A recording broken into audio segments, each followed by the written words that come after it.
Hello friends, welcome to my channel. ಈ ವಿಡಿಯೋದಲ್ಲಿ ನಾವೊಂದು ಲೈವ್ ಪೊಸಿಷನಲ್ ಟ್ರೇಡ್ನ ಡಿಸ್ಕಸ್ ಮಾಡೋಣ.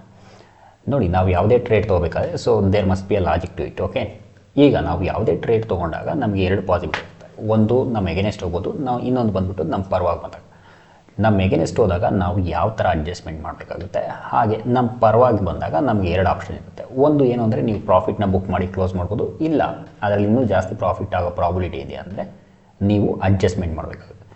ನೋಡಿ, ನಾನು ಇದರಲ್ಲಿ ಒಂದು ರೇಷಿಯೋ ಸ್ಪ್ರೆಡ್ ತೊಗೊಂಡಿದ್ದೆ. ನೋಡಿ, ಈ ರೇಷಿಯೋ ಸ್ಪ್ರೆಡ್ಡು ಯಾವಾಗಲೂ ತೊಗೊಂಡಿದ್ದೆ ಅಂದರೆ ಎಷ್ಟು ದಿನ ಇದೆ ಇನ್ನು ಎಕ್ಸ್ಪೈರಿಗೆ. ಹಾಗೆ ಸ್ಟ್ರೈಕ್ ಪ್ರೈಸ್ ಸೆಲೆಕ್ಷನ್ ಇದೆಯಲ್ಲ, ಅದು ತುಂಬ ಇಂಪಾರ್ಟೆಂಟ್ ಆಗುತ್ತೆ. ಅಟ್ ದ ಸೇಮ್ ಟೈಮ್ ನಮಗೆ ಆಪ್ಷನ್ ಗ್ರೀಕ್ಸು ಗೊತ್ತಿರಬೇಕಾಗುತ್ತೆ. ನಾವೀಗ ಸಿಸ್ಟಮಲ್ಲಿ ಹೋಗ್ಬಿಟ್ಟು ನಮ್ಮ ಲೈವ್ ಟ್ರೇಡ್ ಏನಿದೆ, ಅದರದ್ದು ಆಪ್ಷನ್ ಗ್ರೀಕ್ಸ್ ಏನಿದೆ, ಹಾಗೆ ಅದನ್ನು ಏನಕ್ಕೆ ತೊಗೊಂಡಿದ್ವಿ ಅದನ್ನು ಡಿಸ್ಕಸ್ ಮಾಡೋಣ. ನಾವು ಈ ವಿಡಿಯೋದಲ್ಲಿ ರೇಷಿಯೋ ಸ್ಪ್ರೆಡ್ಗೆ ಒಂದು ಲೈವ್ ಎಕ್ಸಾಂಪಲ್ ನೋಡಿ ಅರ್ಥ ಮಾಡ್ಕೊಳ್ಳೋಣ.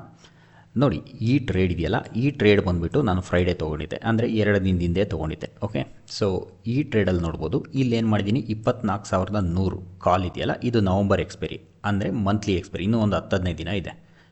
ಇದರಲ್ಲಿ 100 ಕ್ವಾಂಟಿಟಿ ಬೈ ಮಾಡಿದ್ದೀನಿ. ಹಾಗೆ 24,500 200 ಕ್ವಾಂಟಿಟಿ ಸೆಲ್ ಮಾಡಿದ್ದೀನಿ. ಬೇಸಿಕಲಿ ಇಲ್ಲೇನಾಯಿತು, 100 ಕ್ವಾಂಟಿಟಿ ಬೈ ಮಾಡಿದ್ವಿ, 100 ಕ್ವಾಂಟಿಟಿ ಸೆಲ್ ಮಾಡಿದ್ವಿ. ನೋಡಿ, ಈ ಬೈ ಮತ್ತು ಸೆಲ್ ಲೆಗ್ ಮಧ್ಯ ಎಷ್ಟು ವ್ಯತ್ಯಾಸ ಇದೆ, ನಂಬರ್ ಆಫ್ ಪಾಯಿಂಟ್ಸ್ ಬಂದುಬಿಟ್ಟು 400 ಪಾಯಿಂಟ್ಸ್ ಇದೆ. ಓಕೆ, ಇದು ಬಂದುಬಿಟ್ಟು ಡೆಬಿಟ್ ರೇಷಿಯೋ ಸ್ಪ್ರೆಡ್.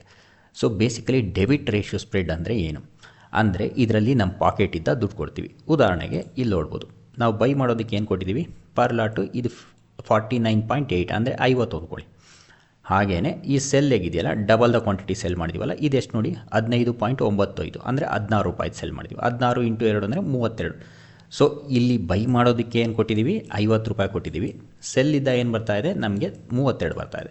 ಇನ್ನು ಡಿಫ್ರೆನ್ಸ್ ಏನಿದೆ, ಈ 18 ಪಾಯಿಂಟ್ ಇದೆಯಲ್ಲ, ಇದು ಬಂದುಬಿಟ್ಟು ಡೆಬಿಟ್ ಆಗುತ್ತೆ. Okay, basically we created A debit ratio spread. ಇದ್ರದ್ದು ಪೇ ಆಫ್ ಡಯಾಗ್ರಾಮ್ ನೋಡೋಣ. ಈಗ ನೋಡಿ, ಇದ್ರದ್ದು ಪೇ ಆಫ್ ಡಯಾಗ್ರಾಮ್ ಬಂದುಬಿಟ್ಟು ಈ ಥರ ಇದೆ. ನಮಗೆ ಕೆಳಗಡೆ ಹೋದರೆ ಇದರಲ್ಲಿ 1790 ನಮಗೆ ಮ್ಯಾಕ್ಸಿಮಮ್ ಲಾಸ್ ಇದೆ ಕೆಳಗಡೆ ಬಂದುಬಿಟ್ಟು. ಹಾಗೆ ಇದರಲ್ಲಿ ಮ್ಯಾಕ್ಸಿಮಮ್ ಪ್ರಾಫಿಟ್ ಇದೆಯಲ್ಲ, 38,000 ಇದೆ. ನೋಡಿ, 38,000 ಬೇಕೇ ಇಲ್ಲ. ಇದು 38,000 ಯಾವಾಗ ಬರುತ್ತೆ ಅಂದರೆ, 24,500 ಮಾರ್ಕೆಟ್ ಎಕ್ಸ್ಪೈರ್ ಆಯಿತು ಅಂದರೆ ಯಾವಾಗ, ನವಂಬರ್ 28ಕ್ಕೆ. We are not going for the maximum profit. Okay, ಇದರಲ್ಲಿ 3,000, 2,500 ಈ ಥರ ಬಂದ್ರೂ ನಾವು ಬುಕ್ ಮಾಡ್ಬೋದು. ಏನಕ್ಕೆ, ನೋಡಿ, 2 ದಿನಕ್ಕೆ 2,500, 3,000 ಬರ್ತಾ ಇದೆ ಅಂದರೆ ನಾವು ಬುಕ್ ಮಾಡ್ಬೋದು. ಹಾಗೆ ಇದ್ರದ್ದು ಬ್ರೇಕ್ ಇವನ್ ಪಾಯಿಂಟ್ಸ್ ಇಲ್ಲಿ ನೋಡಿ, 24,118 24,882 ಅಂದರೆ ನಮಗೆ ಎಕ್ಸ್ಪೈರಿ ತನಕನೂ ಹೋಲ್ಡ್ ಮಾಡಿದರೆ ಇದು 24,118 ಮೇಲೆ ಬಂದರೆ ಮಾತ್ರ ಪ್ರಾಫಿಟ್ ಆಗುತ್ತೆ. ಇಲ್ಲ ಅಂದರೆ ಏನಾಗುತ್ತೆ, ನಮಗೆ 1,800 ರೂಪಾಯಿ ಲಾಸ್ ಆಗುತ್ತೆ. Because it's A debit ratio. ಆದರೆ ನೋಡಿ, ನಾವು ಈಗಲೇ ಕ್ಲೋಸ್ ಮಾಡಿದರೆ ನಮ್ಗೆ ಹತ್ತತ್ರ 2,000 ರೂಪಾಯಿ ಪ್ರಾಫಿಟ್ ಆಗುತ್ತೆ. ಹಾಗೆ ಇದನ್ನು ಏನಕ್ಕೆ ಕ್ಲೋಸು ಮಾಡಬೇಕು ಅಂತಲೂ ಹೇಳ್ತೀನಿ. ನೋಡಿ, ಇದರಲ್ಲಿ ಮೋಸ್ಟ್ ಇಂಪಾರ್ಟೆಂಟ್ ಬಂದ್ಬಿಟ್ಟು ಈಗ ಆ್ಯಸ್ ಆಫ್ ನೌ ತೀಟಾ. ಏನಕ್ಕೆ ಅಂದರೆ, ಈ ಬೈ ಲೆಗ್ಗಲ್ಲಿ ವ್ಯಾಲ್ಯೂ ಜಾಸ್ತಿ ಇದೆ, ಈ ಸೆಲ್ ಲೆಗ್ಗಲ್ಲಿ ಯಾವುದೇ ಥರ ವ್ಯಾಲ್ಯೂ ಉಳಿದಿಲ್ಲ. ಈಗ ಏನಾಗುತ್ತೆ ಅಂದರೆ, ಇದನ್ನು ಹೋಲ್ಡ್ ಮಾಡೋದ್ರಿಂದ ಏನಾಗ್ತದೆ ಅಂದರೆ, ಮಾರ್ಕೆಟ್ ಮೂವ್ ಆಗಲಿಲ್ಲ ಅಂದರೆ ಈ ಬೈ ಲೆಗ್ ಇದೆಯಲ್ಲ, ಈ ಬೈ ಲೆಗ್ಗಲ್ಲಿ ಜಾಸ್ತಿ ವ್ಯಾಲ್ಯೂ ಕಳ್ಕೊಳುತ್ತೆ. ಹಾಗೆ ಈ ಸೆಲ್ ಲೆಗ್ಗಲ್ಲಿ ಎಷ್ಟು ಉಳಿದಿದೆ, ಬರೀ 15 ಪಾಯಿಂಟ್ ಉಳಿದಿರೋದು. ಓಕೆ, ಇಲ್ಲಿ ನೋಡ್ಬೋದು, ಈ ಬೈ ಲೆಗ್ಗು 49ರಿಂದ 54ಕ್ಕೆ ಬಂದಿದೆ ಆ್ಯಸ್ ಆಫ್ ನಾವು. ಓಕೆ, ಆದರೆ ಇದು ನೋಡಿ, 16 ರೂಪಾಯಿ ಇರೋದು 10 ಆಗಿದೆ. ನಮಗೆ ಬೈ ಲೆಗ್ಗಲ್ಲೂ ಸೆಲ್ ಲೆಗ್ಗಲ್ಲೂ ಎರಡರಲ್ಲೂ ಪ್ರಾಫಿಟ್ ಆಗ್ತಾ ಇದೆ. ಈಗ ಏನು ಮಾಡ್ತೀನಿ ಅಂದರೆ, ಈಗ ವೆಯ್ಟ್ ಮಾಡ್ತೀನಿ. ಓಕೆ, ಮಾರ್ಕೆಟ್ ಏನಾದ್ರು ಮೇಲ್ಗಡೆ ಬಂದರೆ I will wait for some time and I will book the profit. Okay, ಇಲ್ಲ ಮಾರ್ಕೆಟ್ ಇದೇ ಥರ ಕೆಳಗಡೆ ಹೋಗೋಕ್ಕೆ ಸ್ಟಾರ್ಟ್ ಆಯಿತು ಅಂದ್ಕೊಳ್ಳಿ. ಈಗ ನೋಡಿ, 2 ಕ್ಯಾಂಡಲ್ಲು ಕೆಳಗಡೆ ಬರ್ತಾ ಇದೆ. ಇದೇ ಥರ ಕೆಳಗಡೆ ಹೋದರೆ ಆಬ್ವಿಯಸ್ಲಿ ನಾನು ಇದನ್ನೇನು ಮಾಡೋಕ್ಕಾಗಲ್ಲ, ಕ್ಲೋಸ್ ಮಾಡಲೇಬೇಕು. ಏನಕ್ಕೆ ಅಂದರೆ, ನಮಗೆ ಸೆಲ್ ಲೆಗ್ಗಲ್ಲಿ ಯಾವುದೇ ಥರ ವ್ಯಾಲ್ಯೂ ಇಲ್ಲ. ಇಫ್ ಇನ್ ಕೇಸ್ ಇನ್ನೊಂದು 60-70 ಪಾಯಿಂಟ್ ಬಂದ್ರೂ ಇದರಲ್ಲಿ ನಮ್ಗೆ ಅಪ್ರಾಕ್ಸಿಮೇಟ್ಲಿ ಒಂದು 3,000 ರೂಪೀಸ್ ಪ್ರಾಫಿಟ್ ಆಗ್ಬೋದು. We will see. ಓಕೆ, ಈಗ ನೋಡಿ, ಈ ಟ್ರೇಡಲ್ಲಿ ಬಂದುಬಿಟ್ಟು ನಮಗೆ 3,000 ರೂಪಾಯಿ ಪ್ರಾಫಿಟ್ ಆಗ್ತಾಯಿದೆ. ಇದರಲ್ಲಿ ಬ್ಯೂಟಿ ಏನು ಅಂದರೆ, ನೋಡಿ, ನಾವು 16 ರೂಪಾಯಿಗೆ ಸೇಲ್ ಮಾಡಿದ್ವಲ್ಲ, ಈಗ 12 ರೂಪಾಯಿ ಟ್ರೇಡ್ ಆಗ್ತಾಯಿದೆ.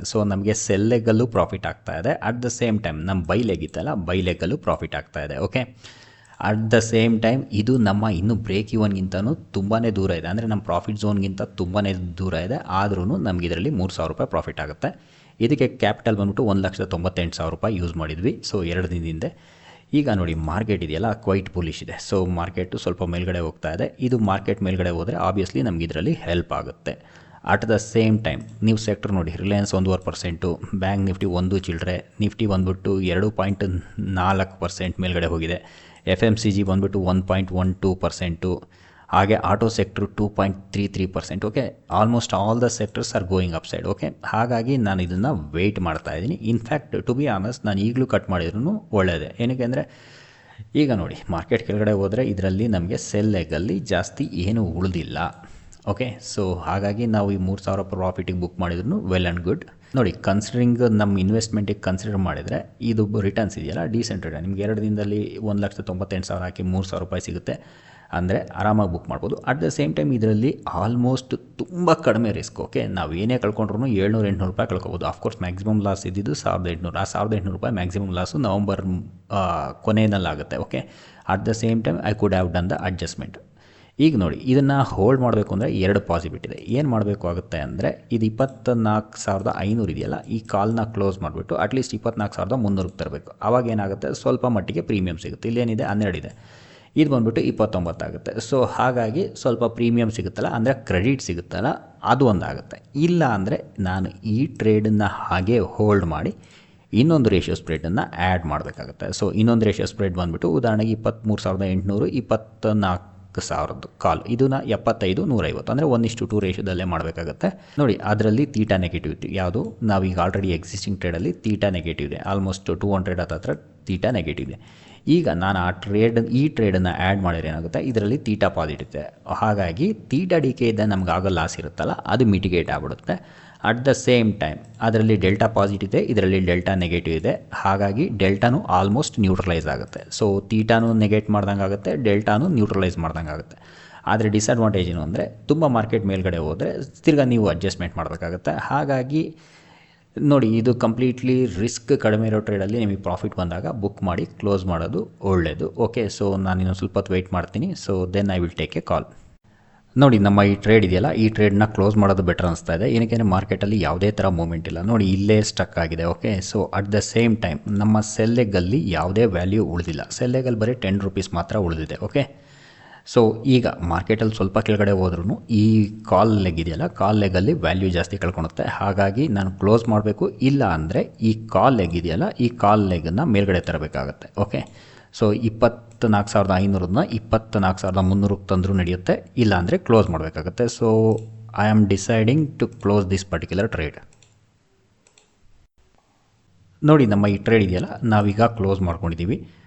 ನೋಡಿ, ಇದನ್ನು ಹೋಲ್ಡ್ ಮಾಡ್ಬೋದಾಯ್ತಾ? ಅಫ್ಕೋರ್ಸ್ ಹೋಲ್ಡ್ ಮಾಡ್ಬೋದಾಯಿತು. ಡಿಪೆಂಡ್ಸ್, ಲೈಕ್ ನಿಮಗೆ ಅಸಂಪ್ಷನ್ ಮಾರ್ಕೆಟ್ ಮೇಲ್ಗಡೆ ಹೋಗುತ್ತೆ ಅಂದರೆ ಇದರಲ್ಲಿ ತುಂಬ ಇನ್ನೂ ಜಾಸ್ತಿ ಪ್ರಾಫಿಟ್ ಆಗುತ್ತೆ. ಆದರೆ ಲೈಕ್ ಮಾರ್ಕೆಟಲ್ಲಿ ಒಂದು 50-100 ಪಾಯಿಂಟ್ ಕೆಳಗಡೆ ಹೋದ್ರೂ ನಮಗಾಗಿರೋ ಪ್ರಾಫಿಟ್ ಇದೆಯಲ್ಲ, ಇದು ಹೊರಟೋಗುತ್ತೆ. ಅಟ್ ದ ಸೇಮ್ ಟೈಮ್ ನಾವು ಇದರಲ್ಲಿ ಏನು ಮಾಡಿದ್ವಿ, ಯಾವುದೇ ಥರ ರಿಸ್ಕ್ ತೊಗೊಂಡಾಗೆ 2 ದಿನ ಮಾತ್ರ ಹೋಲ್ಡ್ ಮಾಡಿದ್ವಿ. ಸೊ ಹಾಗಾಗಿ ಇದನ್ನು ಕ್ಲೋಸ್ ಮಾಡೋದೇ better. If in case market ಏನಾದ್ರು ಕೆಳಗಡೆ ಹೋದರೆ ನಮಗೆ ಬೇರೆ ಟ್ರೇಡ್ ತೊಗೊಳೋದಕ್ಕೆ ಆಪರ್ಚುನಿಟಿ ಸಿಗುತ್ತೆ. We will see that. I hope ನಿಮಗೆ ಈ ವಿಡಿಯೋ ಇಷ್ಟ ಆಗಿದೆ ಅಂದ್ಕೊತೀನಿ. Thanks for watching.